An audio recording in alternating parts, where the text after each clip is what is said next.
নাজিল করা হয়েছে, ওই মানুষগুলি যদি কোরআনকে যদি মেনে চলতো, নিজের জীবন বিধান হিসাবে যদি কোরআনকে গ্রহণ করত, তাহলে আল্লাহ রাব্বুল আলামিন ওই সমস্ত মানুষগুলিকে আরো সম্মানিত করে দিতেন। বলেন সুবহানাল্লাহ।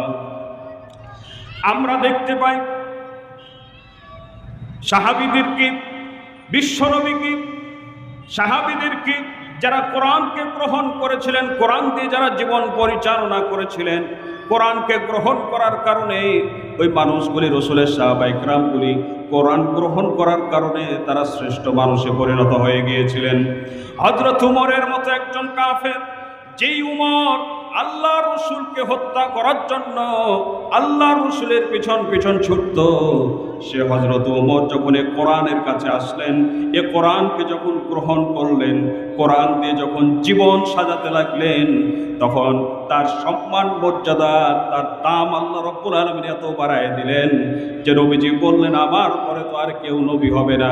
যদি কেউ নবী হতো তাহলে অবশ্যই ওমর নবী হয়ে যেত। বলেন সুবহানাল্লাহ। কারণ কি? কারণ হচ্ছে তিনি কোরআনকে গ্রহণ করেছিলেন। যতদিন কোরআনের বাইরে ছিলেন ততদিন তিনি ছিলেন কাফের।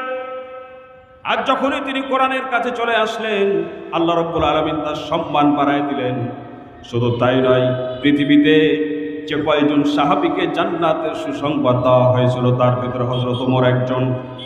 আমার ভাইয়েরা, এজন্য কোরআন যদি আমরা গ্রহণ করতে পারি, তাহলে আল্লাহ রাব্বুল আলামিন আমাদেরকেও সম্মানিত করে দিবেন, মর্যাদাবান বানায় দিবেন। এই পৃথিবীতে এখন যদি প্রশ্ন করা হয় যে পৃথিবীতে সব থেকে সৌভাগ্যবান জাতি কারা, এক কথায় জবাব দেব আমরা, যে মুসলমানেরা। কেন? কারণ মুসলমানদের কাছে কোরআন আছে।